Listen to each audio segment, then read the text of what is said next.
Hi folks, I'm Alan Watt and this is Cutting Through the Matrix on the 1st of September 2019. I'd like to hope that everybody had a good enough summer. Now we're into fall, and last year, in fact, I had snow starting in September. It's one of the shortest summers I've had, actually. And because of global warming, I've had more months of snow right up until the end of May, pretty well. June, July, August, and you're back into September for more snow again. So that's the effects of global warming, apparently. And it's all our fault, as I've noticed again today, sitting outside for an hour or so, looking at the sky and watching them spraying and spraying all over the place and turning it all into quite a mush it was. But again, that's just them trying to save us all from ourselves.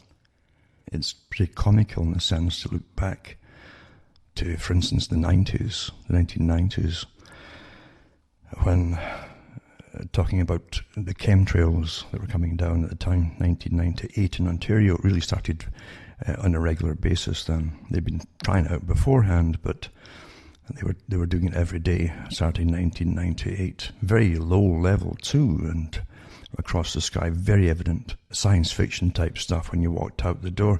And yet, people back then had to have it pointed out to them. And again, it ties in with the fact that most folk wait for the media to do their thinking for them, and they'll ignore what they see or hear or know what they've noticed. If the media doesn't say anything about it, they really expect the media to be appendage to their brain and do the reasoning for them, like Brzezinski said. And it's very sad, but true. It's startling too, even when you test it out on people and you find out that is the fact. They really expect to be warned about things that are harmful to them by authority figures. So if they don't get it, they ignore it. It's rather stunning, really. And so many of the things we talked about back then, such a long time ago, and yet it's a blur since then, because it's been non-stop, go, so many shows, giving talks about all the kinds of things that were happening, and watching them all come to pass, all the things you'd predicted, not because you were psychic in a sense, but because you'd read so much of the documentation of the people at the United Nations, for instance. You read the monotonous stuff, and it is monotonous. It's written bureaucratese. Bureaucratese is meant to make you switch off, but if you can struggle through it, you'll understand what they're really getting at. And it's for government departments across the world. They immediately take all the big think tanks' projections of things to do for coming catastrophes, etc., and they put it into action, generally quietly. And it's never for the reasons that they actually tell you.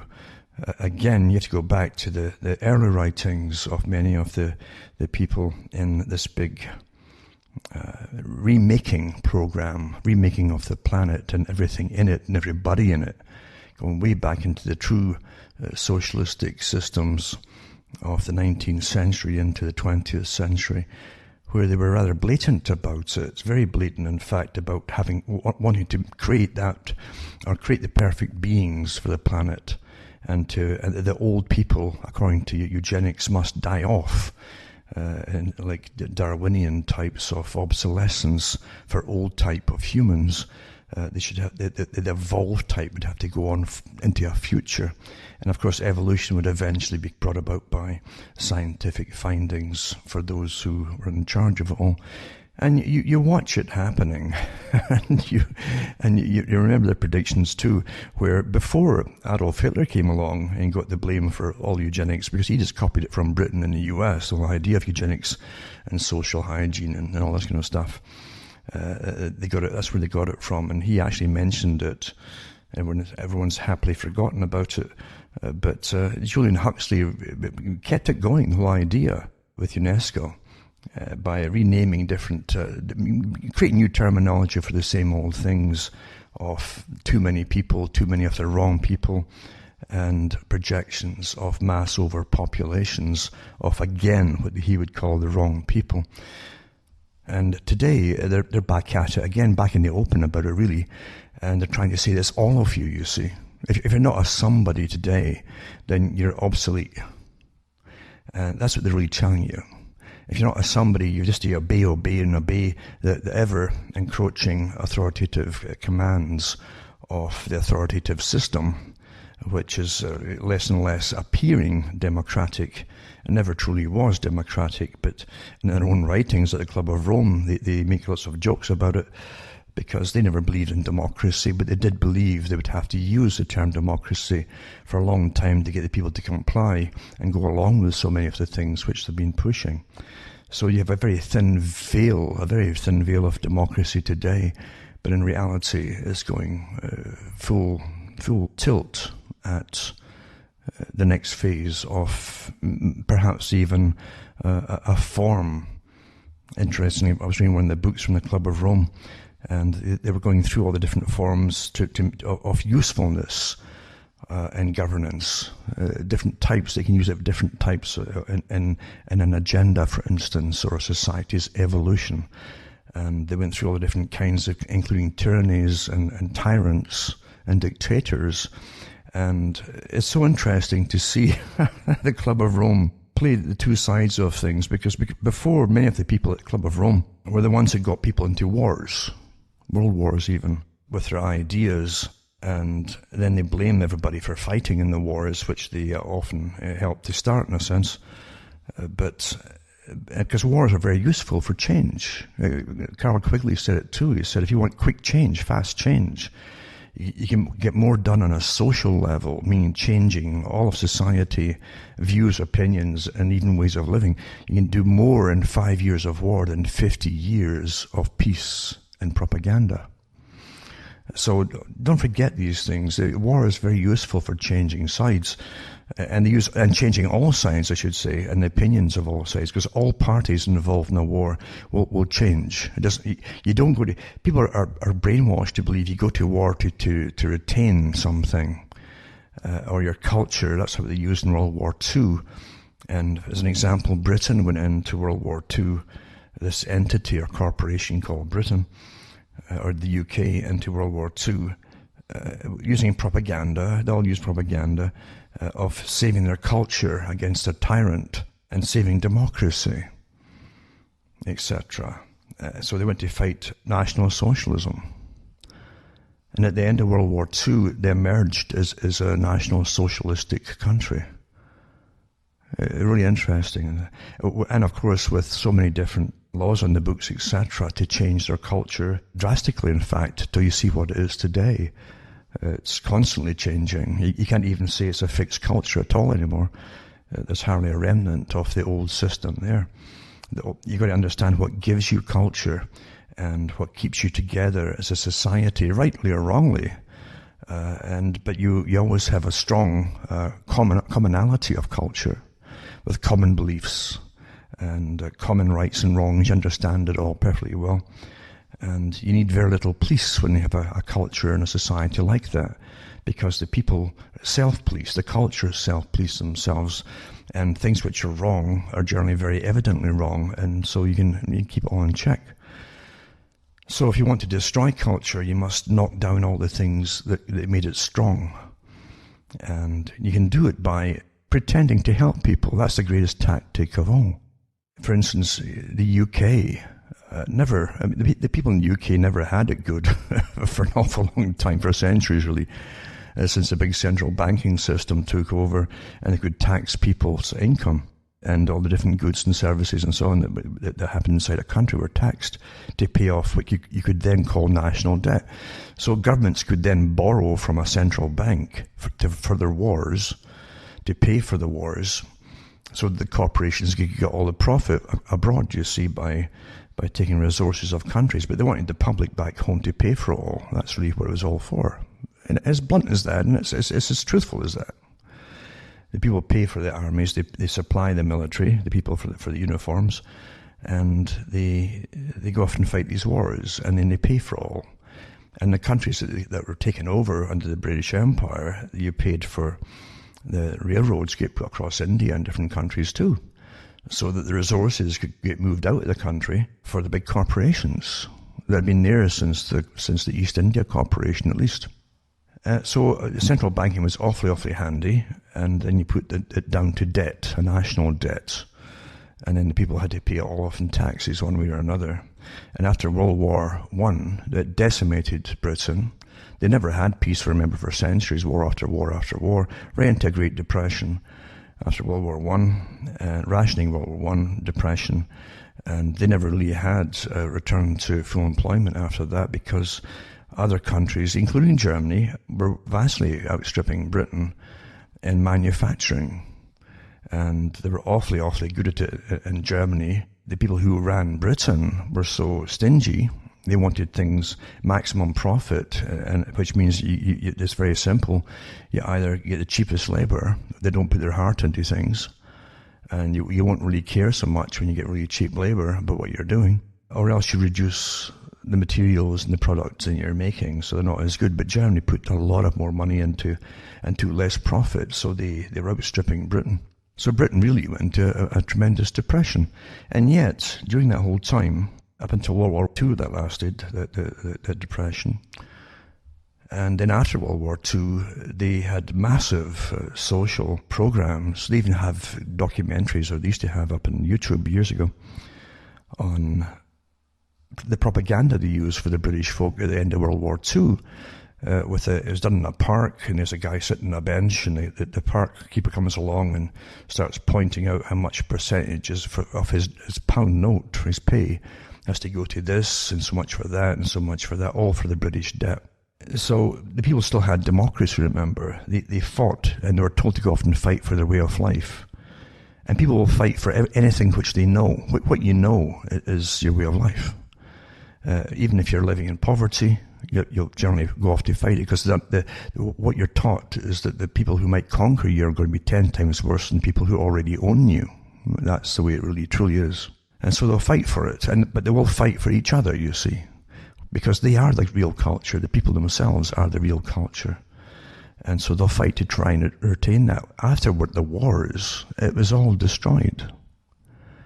They were left, a lot of them, destitute. They were in rationing right through into mid-50s, 1950s. Their health was very poor compared to other countries. And the employment that they had really was almost subsistence wages for a long time. So you get used and abused for empires and so on. And don't forget, during that whole time, there was a group in London, the Royal Institute for International Affairs, which emerged from the British Empire leaders like Lord Alfred Milner, who were quite blatant about the Britain, this entity. They had a different idea of the corporation of Britain, which they ruled over, and the empire as well, the British Empire, than people who lived in them. The people, the ordinary folk, a completely different notion of what it was. And they wanted a system that would rule the world with the same kind of British parliamentary system, which is a good front system, really, but subservient to the Queen or the King, depends who's in power. When you read the books put out by the leaders, or the owners, you might say, of the system that existed in the British Empire at that time, you'll find they're very explicit in their ideas about the public. The public were a different species almost to them in every country.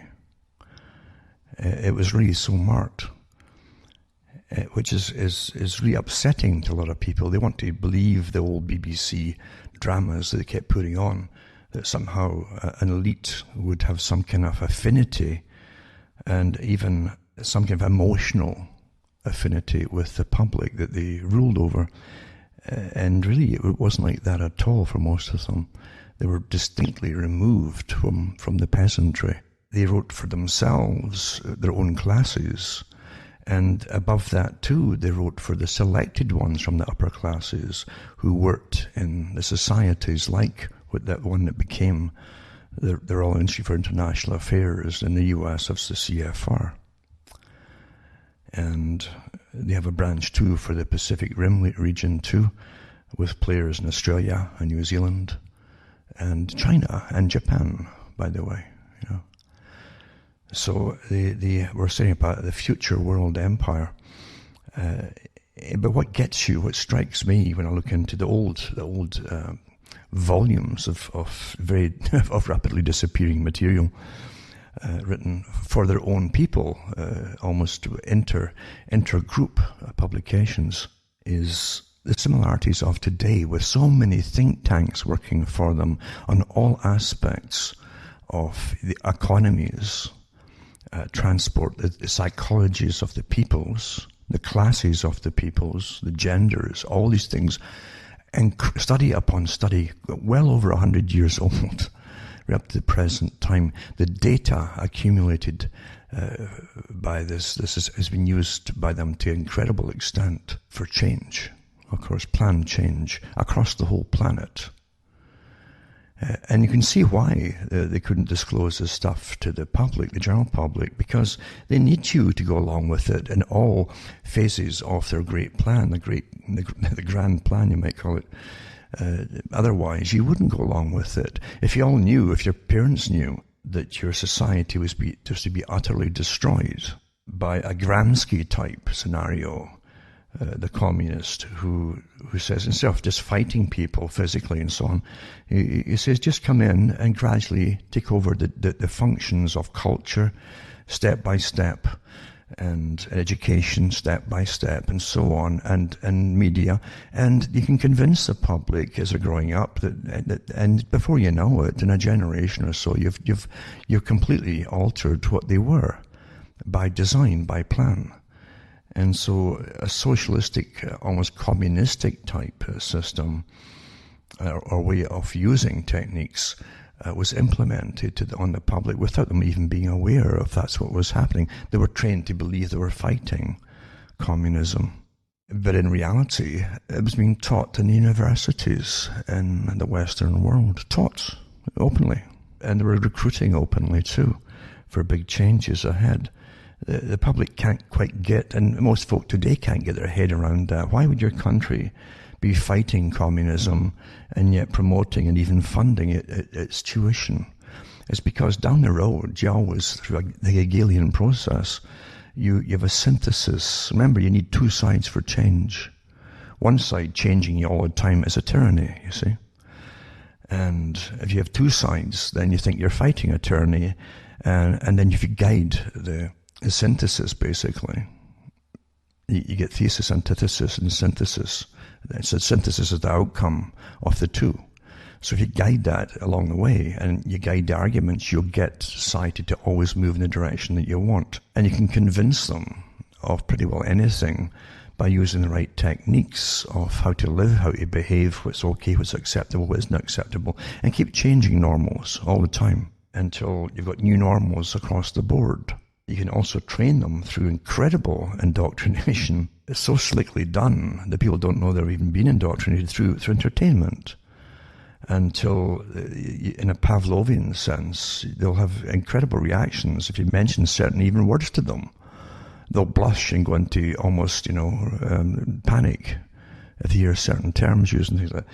So it's quite easy to indoctrinate children. Like Bertrand Russell said, give me children young enough, and he said, I could convince them that snow is actually black. Just change the terminology. And if you change terminology, that was a communistic system of using terminology. The Weather Underground were using it to create the terminology, force the public to use the terms, and then when the public try to use the terms, you're accusing them of something, and the public try to use them, it's quite easy for you to disable them by calling them something else or a name or whatever it happens to be. It silences them totally. And we're seeing that all the day as though it's quite natural. And it's working, of course, as it's meant to work. So, as I say, the techniques of this go way back into the 19th century, really.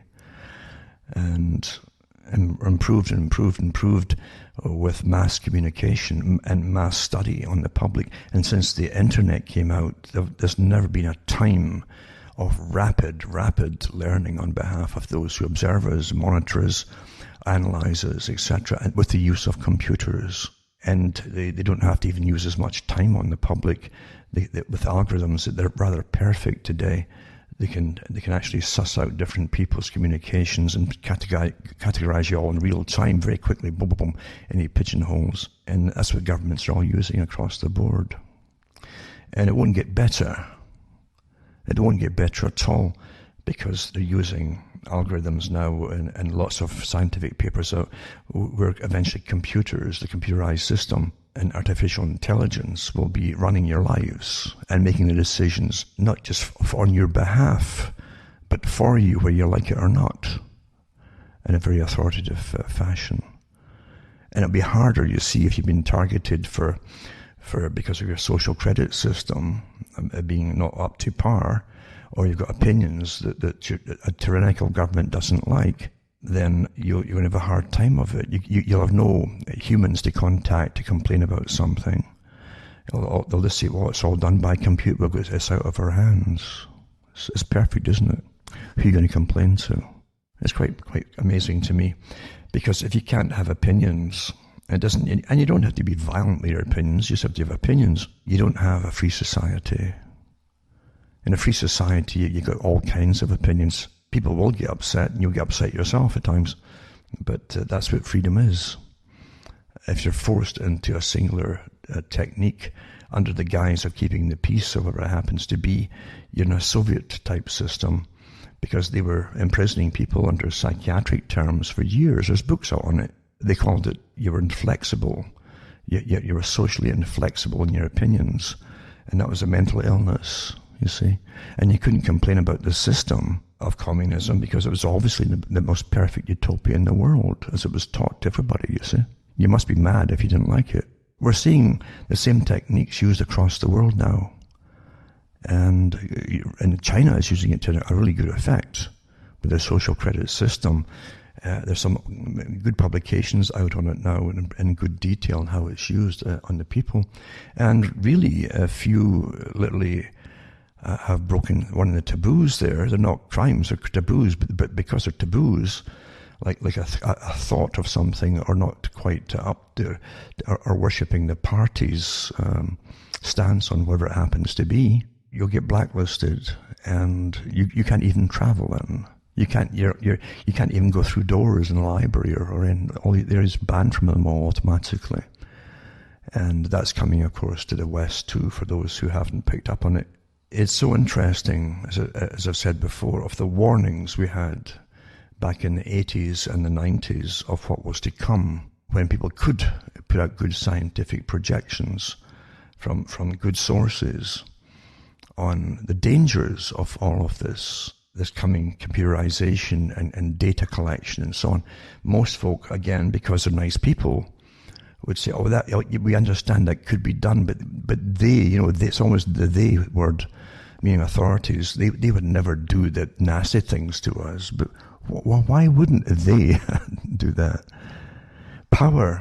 You have to, again, just like the Royal Institute for International Affairs, who saw the people under them vastly different from the people who live inside a population. We really, you had affinity with each other. They had no affinity, that class. They really didn't have any affinity with anything below them. And they thought that was the natural order. They really believed it. It's the same thing with those in charge of technology today. They truly believe they're like gods because they're up there and they have the money and the power and the ownership of big corporations over systems which they've made essential in today's society. They've made it essential. Governments now demand you pay taxes on computers now, and so on, rather than just send them checks. And you're being forced into a system to use this system. So if you start to get banned from that system or punished or from the system, well, you're going to be in dire straits, even to get money or to get bills paid or wherever it happens to be. That's part of the social credit system. The very system that again, Lord Bertrand Russell talked about in the 40s and 50s, when he said eventually a system would come in where the central authority, which would be presumed could be sort of a governmental authority, it doesn't have to be government. If you notice, most government today is farmed out to agencies. And if they put out a credit system, like a moneyed system, a credit system for everyone in the future, getting away from the so-called free enterprise system, which is never free and it's only enterprising for a few. In reality, if they put out a rationing system down the road, which they want to do, by the way, after the next crash, and it's not surmising on my part, it's from publications from many of the big think tanks on this, they want to do this. It's always been their goal. Russell said it'll arrive into your bank accounts one day and you can't save them up. So you have to use these credits. It'll be the same every month. And if you've been bad, and I mean bad by being antisocial, meaning you haven't conformed to whatever opinion or whatever it happens to be that for that week or month, then they'll ban you from using it or withdrawing from it. And at the end of the month, by the way, even if you are supposedly good in quotation marks, you can't save any of it up. You got to use it on the month, or it starts in the same amount of money or credits every month. When you read the books by Bertrand Russell, remembering that he belonged to a lot of global think tanks in his day, which implemented policies for the future, talking about a universal credit system issued by the government, and then you see the implementation of testing systems across the world now of universal basic income models by the government. You realize that the present was planned about 70 years ago in many different areas, not just in that one. This is all old planning that you're seeing come into play now as we wait for the next big crash. Crashes are planned and they're consented to by those in charge of it all. Money's backed by nothing.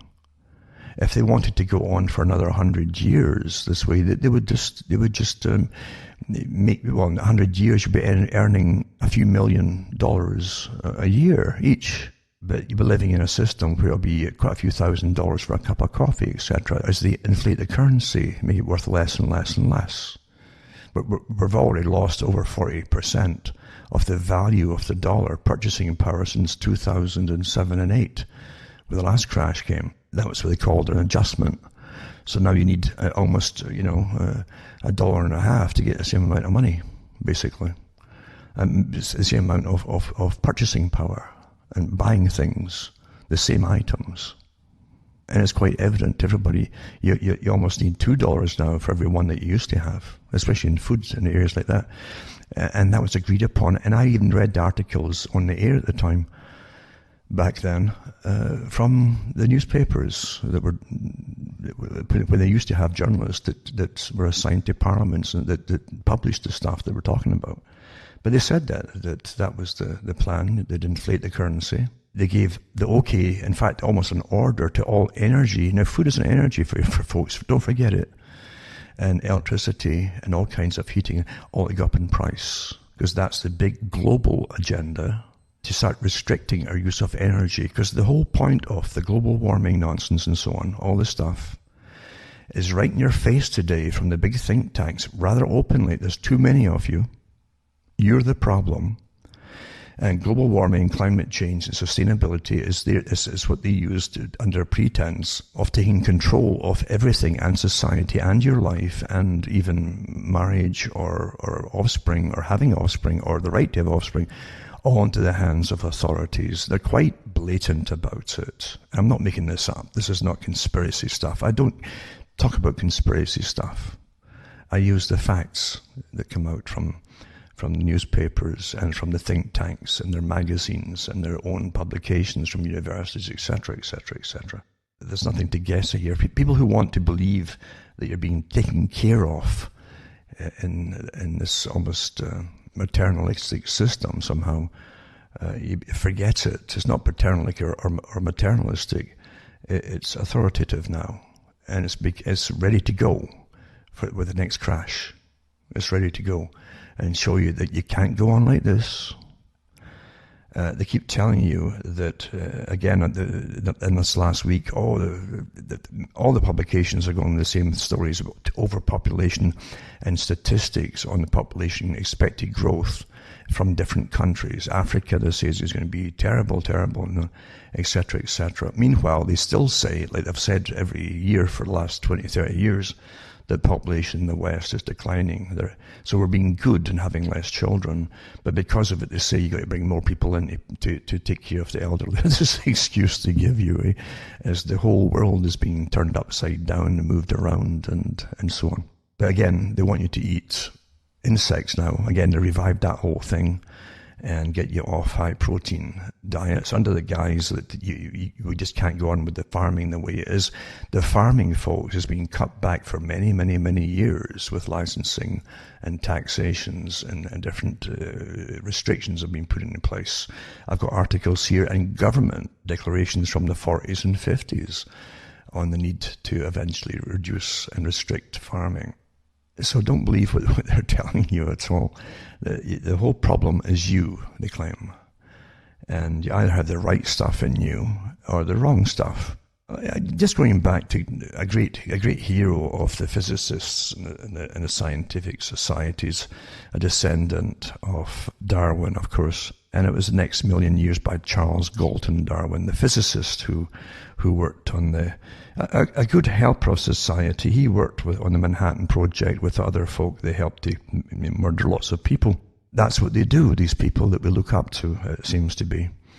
And he talks about the future. Remember, this is the 1950s. He was pushing all this stuff. And eugenics, in a time, as I say, where folk were reeling from the whole philosophy of National Socialism of Germany at the time, which Hitler had copied from the Cold Spring Harbor project in the States, Rockefeller, and the ones in Britain, the Darwin Institute and so on. He copied all that stuff, you see, from them. But again, we're awfully good at deciding who are the people we're going to hate are going to be, you know. And when it happens again, it's done under a good guise. It's to save us all. We have to reduce us to save us, you see. But, who's us? Well, you're already going sterile in the West for some strange reason. They don't really know, eh? They don't really, there's no crisis over it, like why it's happening, eh?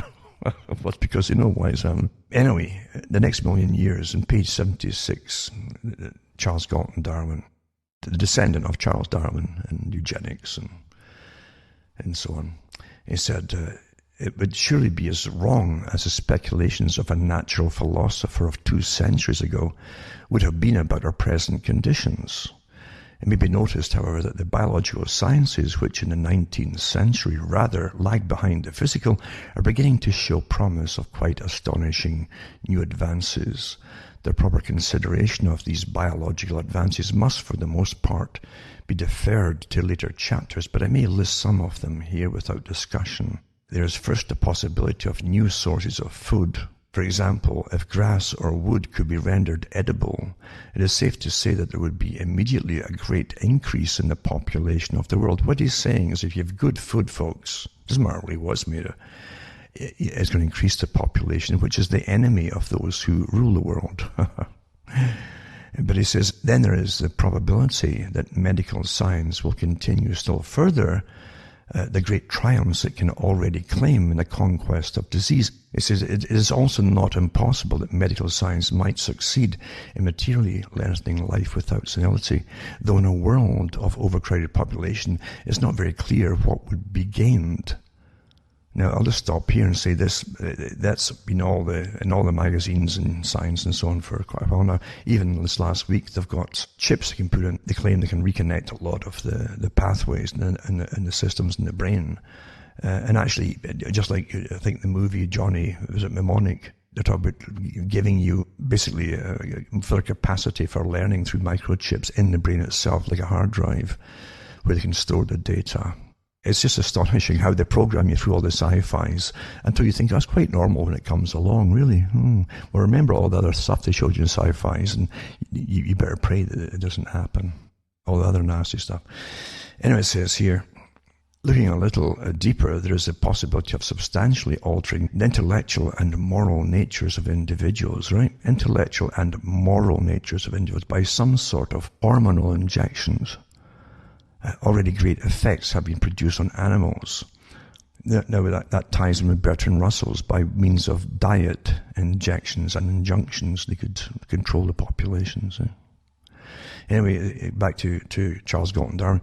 Finally, as the most curious speculation of all, it's not quite impossible that it may be one day feasible to select in advance the sex of each child that is to be born. Well, that's all been done since then, where the decision is made by the parents or by their rulers.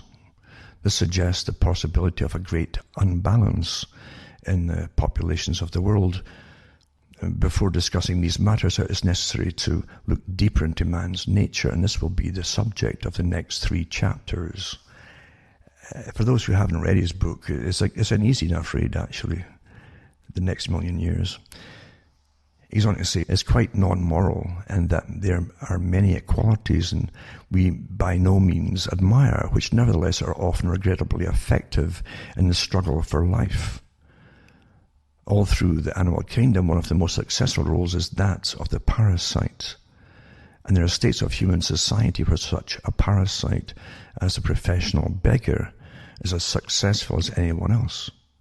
Something of the kind is unfortunately true in Britain just now, in the 1950s. The people we are really encouraging are not those that we think we are. In other words, they don't want them to breed to people who he saw as useless. Now, all this stuff is, he's just put in a book what their think tanks have been collecting for them with studies. And you spend your whole life just studying one area of all of this, for instance.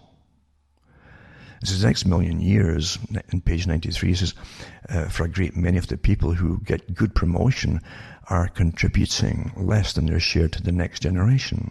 At present, the most efficient way for a man to survive in Britain is to be almost half-witted, completely irresponsible, and spending a lot of time in prison, where his health is far better looked after than outside. On coming out with restored health, he is ready to beget many further children quite promiscuously.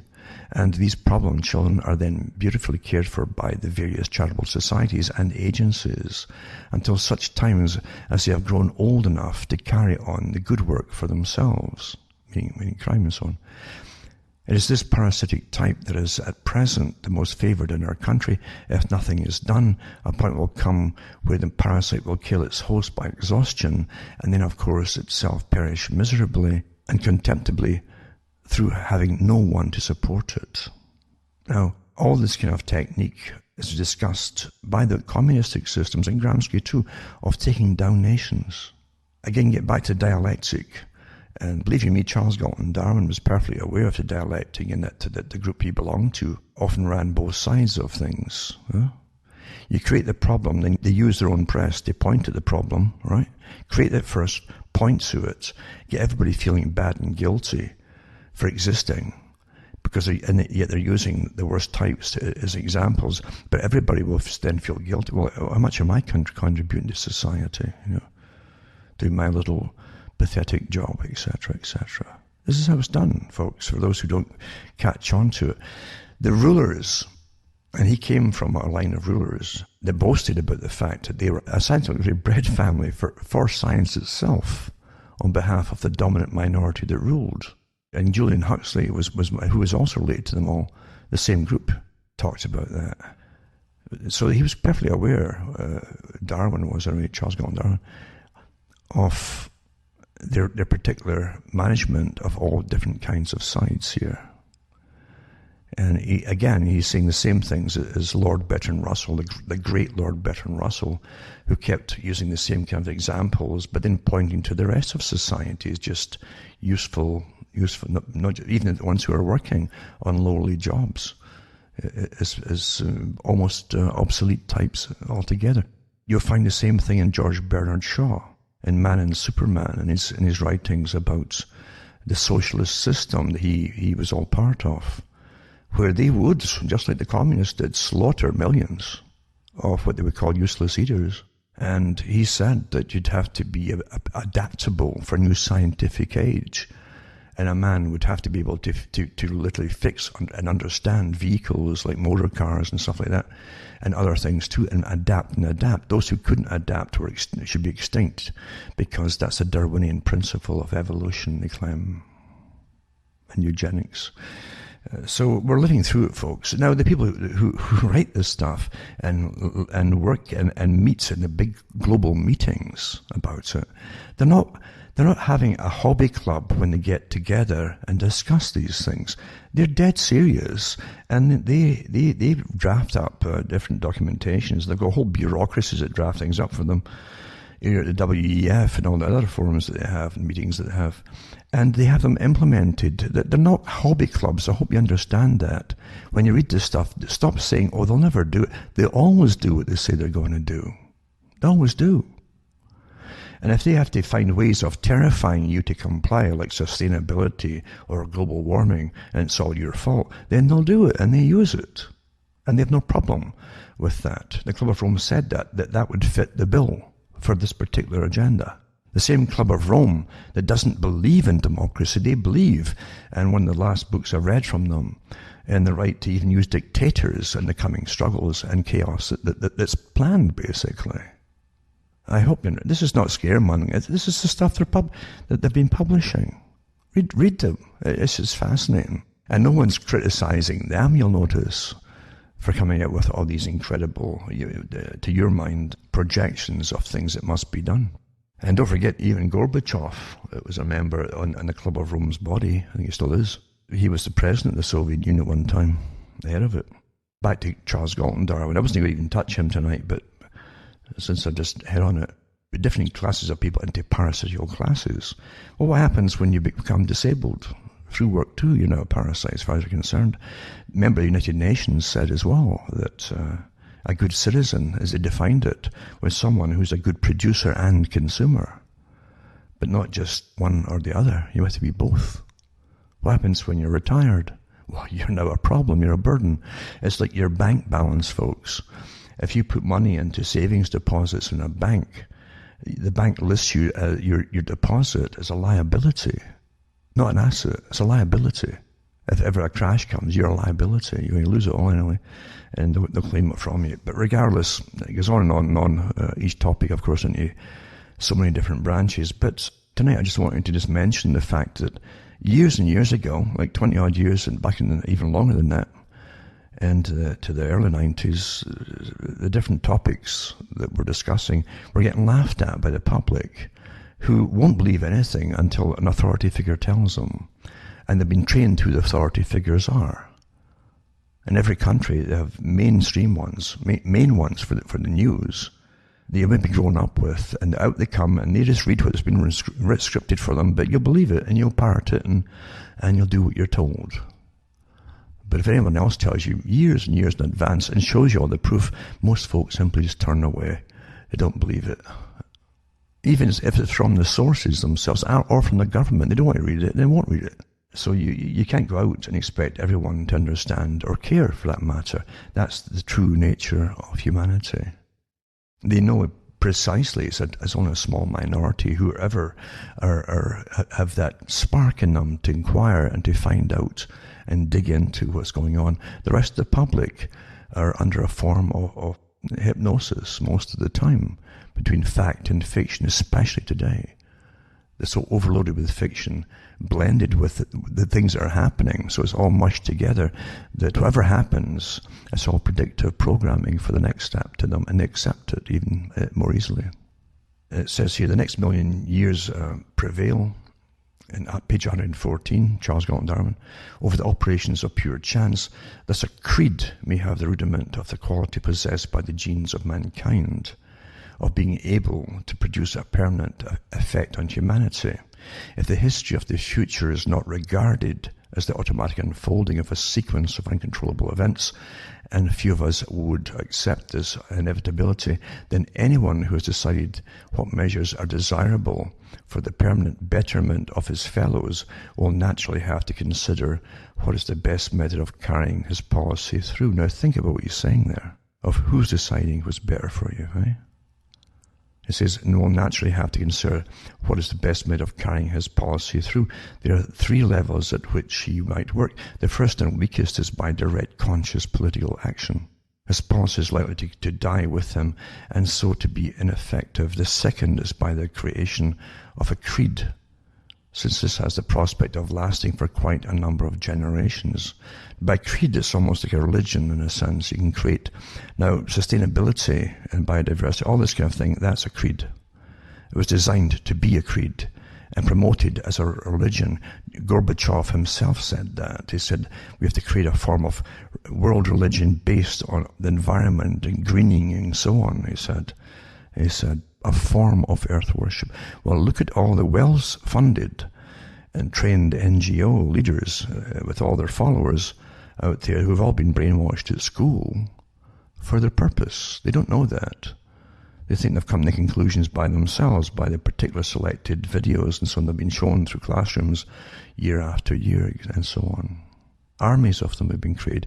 So again, back to this article from the 1950s, from a book written by Charles Galton Darwin. It says, his policy is the first and weakest is by direct conscious political action.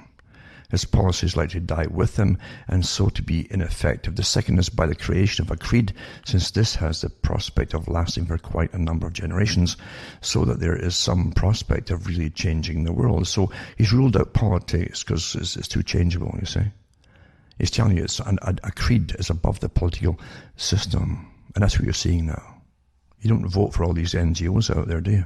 So a creed could last for quite a few generations. So it's religion, and here's the tenets of religion. You're all bad. There's too many of you. Blah blah. We have to save the environment, to save what's left of us. Yada yada yada yada, and sterilize us. All the wrong folk too. It says so that there is some prospect of really changing the world a little with the creed. The third would be directly changing man's nature, working through the laws of biological heredity, and if this could be done for long enough, it would be really effective. But even if we knew all about man's genes, which we certainly do not, that was back then, a policy of this kind would be almost impossible to enforce, even for a short time.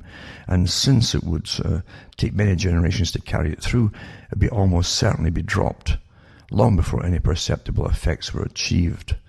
That is why creeds are so tremendously important for the future. A creed gives the best practical hope that a policy will endure well beyond the life of its author. And so it gives the best practical hope that man can have for really controlling his future fate. Now, you could add into that, they have certainly done an awful lot with the genes now.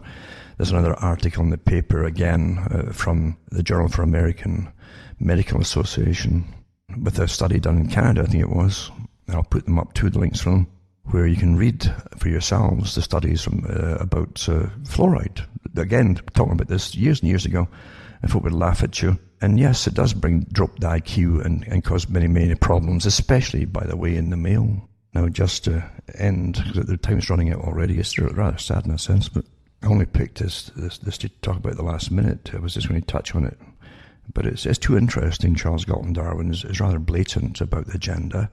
And he got away with it, and he was praised for it too by all the elite of the day.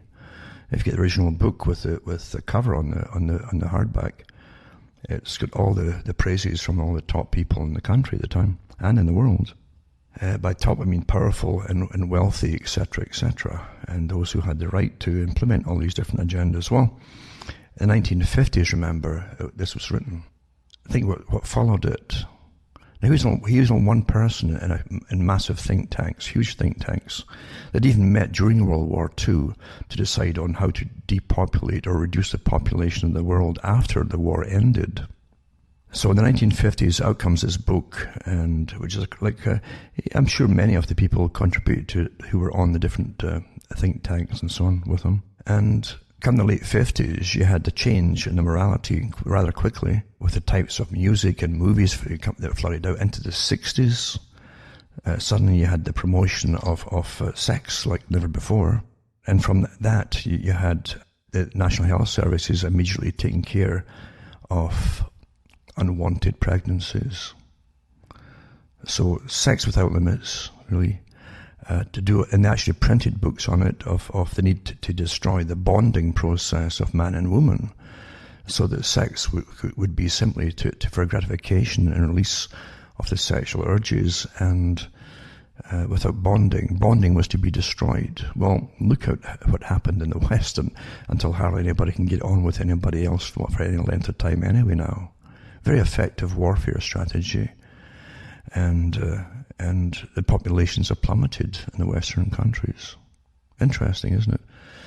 That the people like Galton Darwin and so on literally would target their own nation and their own nations first. There's a big story behind all of that, naturally. But they tested it all out in their domestic populations before they'd apply it to the world. In fact, they haven't applied it to the whole world yet, really, not all of it. That's interesting itself too. They're still using the population growth in Africa as a big fear thing for the West. Oh my God, that the whole world's too many folk in the world. Wait a minute here. If you're doing your best in your own backyard, why should you suffer for what's happening elsewhere? See, you've got a collective responsibility. That's what they're training you for. It doesn't matter what you do that's good. It's not enough. It'll never be enough. And they want your obedience across the world in the same global program. That's what it's about. Now, Charles Galton Darwin also, let's get off this for a minute or finish up with him, and he mentions the fact that those who guide the world have to retain all of their faculties and intellect. They must be wild men, because they're planning it all, implementing it all, and running the planet like the captain of a ship. That's how the analogy uses. But he tells you that they'd have to dumb down and sterilize the general population who wouldn't have the intellect after certain techniques were used on them, and wouldn't have the IQ. That's all happened, people. This is a top scientist here talking, who's lauded across the world. He didn't do this because it's his hobby. He didn't write the book because it's a kind of an eccentric hobby that he's got or something. I hope you understand that. Most folk never get past that. Oh, it must be just his particular opinions. No, it's not just his opinions. You're talking about one of the rulers here, who mixed with all the biochemists and all the rest of them who are hard at work too, with Bertrand Russell and many others, right up to the present time. They helped to design the culture that would help destroy society that the people had just been fighting for through different wars. Now, most folk won't read it, unfortunately. They'd rather look at fiction or science fiction or something and be gratified by all the incredible programming you get in it all today. It's astonishing, but it works in people. And people are now afraid to give their opinions on different topics, because you are being punished for having opinions which have been turned upside down in a very short period of time of new normals. I'll put up some articles at the end now to try and get it through. I mentioned before about how they're all families. You wonder why this is all news now. All the different couples and the royal families in Britain and so on. And it's because, you see, they have public relations companies. Each couple has a public relations company of their own type that vies for ratings to make them popular. It's just all show business, people. It's show business. This is what it is. And Prince Harry and Meghan hire a social media expert to boost their popularity as they trail just 700,000 followers behind Wills and Kate. See, and they actually have games with each other in little bets to see who can get more hits that week, whatever, on the fake stories that they put out. And it actually make them like dramas, because people get sucked into them. And they know this. They've said that the women who like soap operas get sucked right into these things, and it personalizes these people that they'll never meet. It makes them seem real to them and like members of their family, you see. It's all science, and it's all fake. Queensland government says it owns rainfall since it hits the ground on your property. So there it goes. Again, the sustainability organizations and different laws are put across the world, from the United Nations, naturally, about the facts that, and the United Nations gives you all your building laws and your codes for all kinds of things, electric and building and house and construction, everything now. Everything. Did you ever vote for the UN? No, you won't, because you see it's not democratic. It's meant to take over governance of the world without you voting for it. Much like the EU top bureau that runs it all, and for the Europe, the people above the politicians. The politicians can't pass laws, by the way. It's the commissars above them who do all of that. The people that you don't vote for. So Queensland and other countries too are being told the same thing, really. You see, rainfall, it's not yours. It's not yours. And they give you all these different articles trying to convince you that it's not yours, and why you can't see it as yours, you know. Technically, you see, you're part of a big beehive or an anthill. Galton Darwin talks about in those terms too. You're like an anthill, and there's different kinds of superior and inferior types of ants. So that's what you're getting trained to believe for yourself. a US article too, just showing you how the military is all getting geared for it too. And when they get turned loose on a major crisis, like a massive financial plan collapse, if it collapses, it'll be planned, folks. Because they could keep the money con going forever just by adding zeros to computer numbers in federal central banks. So it's really a form of control, you see. But the Department of Defense are not supporting a formal mission dedicated to global change research, talking about climate change, is developing policies and plans to manage and respond to the effects of climate change on Department of Defense missions, assets, and the operational environment. But it's also domestic as well, folks. Various research agencies within DoD sponsor and undertake basic research activities that concurrently satisfy both national security requirements as well as the strategic goals of the USGCRP. And they give you all the different departments involved in it, and DARPA, etc., etc. Just to get you all used to the idea that they must get a big crisis going to bring out the global governance into its full position across the whole planet. And only under a crisis situation will you accept it, you see. You'll be terrified. They'll make you terrified, and you'll plead for them to save you. Well, here's what you give up in the process, and they'll give you a whole list of things. For your own safety, you understand. Again, article, fluoride in drinking water is safe. A new study reignites the long-standing debates published by Journal for American Medical Association Pediatrics, given new life to a long-running debate whether adding fluoride to drinking water is a prudent way to prevent tooth decay or potential toxic mistake. Now, it's a drug, folks. And it isn't the only one they're putting in your drinking water. Remember the articles from a few years ago, they want to put in lithium, which they give to bipolars, to steady it, make us more placid for a mood, you see, make us more happy. I was looking for a happy drug for you, make you happy. And compliant, naturally, is actually more important. But you can't be compliant unless you're happy. So make you happy first. Even when you shouldn't be, like Aldous Huxley mentioned. So I'll put these articles up. Most people, again, don't want to know these things. They've been taught to be egocentric and egocentronic to an extent, not to like that which is pleasing, but to turn away from anything which makes them upset. Oh, I don't want to hear about that. It's not nice. Well, neither is a train coming up behind you, or a vehicle for that matter. You should always know about it. That's common sense. Animals all have those instincts. They don't deny them, or they'd all be dead, as they eat each other, etc. And Britain faces a Big Brother surveillance society worse than George Orwell's 1984. Lip-reading cameras. So they're reading your lips. And they've been doing it for quite a few years, actually. That will force people to talk with hands over mouths. Our latest attacks on privacy, government watchdog warns. The UK has more CCTV cameras per person than any other country on earth. Don't forget, that's they keep saying that's the home of democracy. So it says the Metropolitan Police Service is trialling facial recognition cameras in London, and software already exists which can identify people caught on camera by their gait, by their walking, and make out their words using lip-reading technology. It says people could be left cupping their hands over their mouths to try to keep conversations private.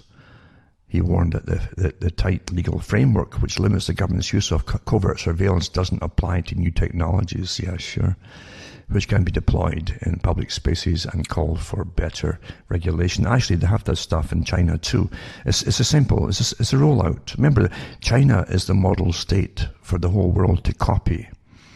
They praised China, according to the United Nations, and other agencies. This is nothing new. It's not conspiracy theory. It's fact.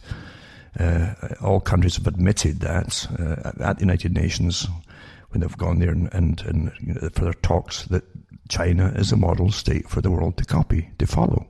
So I'm not surprised by the fact, but China admitted they've got all these facial recognition glasses even, which the police can wear in railway stations in different places. They put out little documentaries about it. Up comes your name as they watch you passing by, even in the distance, they can recognize you, and your name pops up and your social insurance number and everything else. That's it. That's you. And that's your new freedom, by the way. That's what George Bush Jr. mentioned. The new freedom. They're going to give you the new freedom And of course, they didn't give any of the public a rundown on what they meant by the new freedom while you're living in it, folks. And it's less freedom. It's a political correct freedom where you're left alone. If you parrot all the stuff you're told to parrot, and you're good, and you don't upset the apple cart by having self-thought and self-thinking opinions and decisions and so on.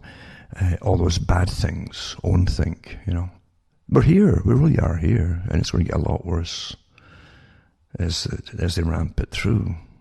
Every step backwards that you take leads to a dozen more. And they get faster and faster. That's the nature of what the bully uses in his power system. The bully always uses the same techniques on you.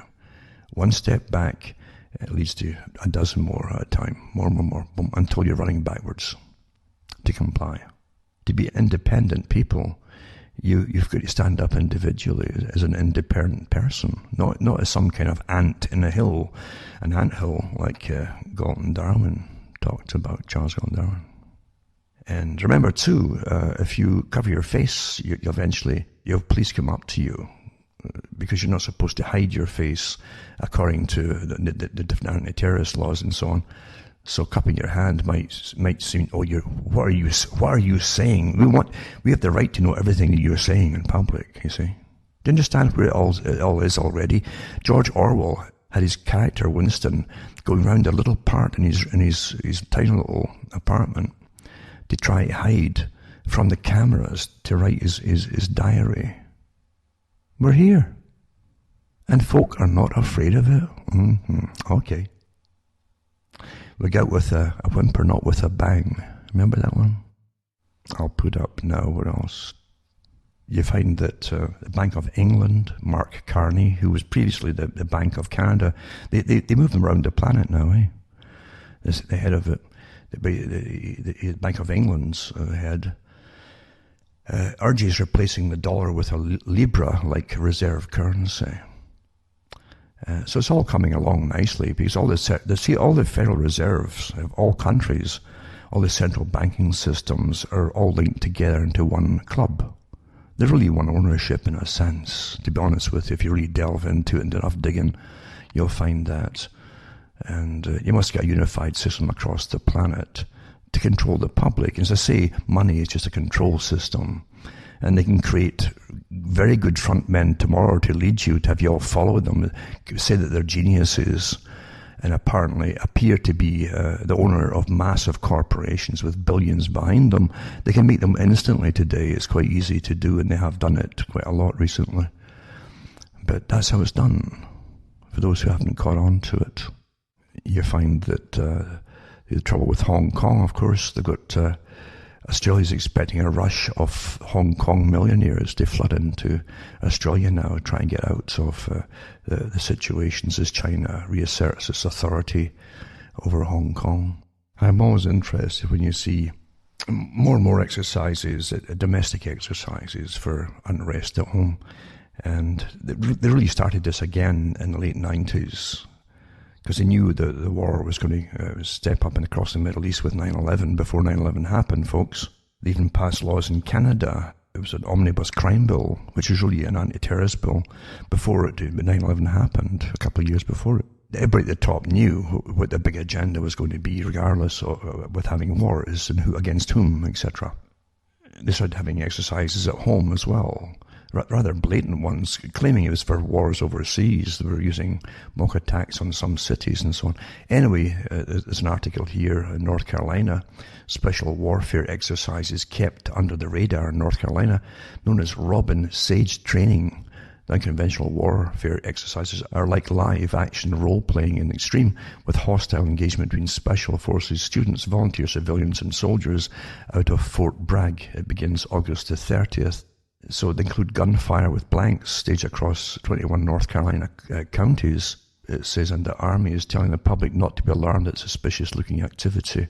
They even have, I know from previous exercise, they even have fake terrorists dressed as civilians going up amongst the public trying to stir up. It's quite something else, to get as realistic as possible.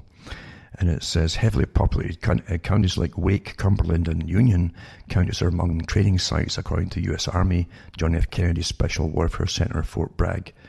The students will match wits with more seasoned soldiers who will act as realistic opposing force and guerrilla freedom fighters, officials said in a release. Every country does these now, these special things.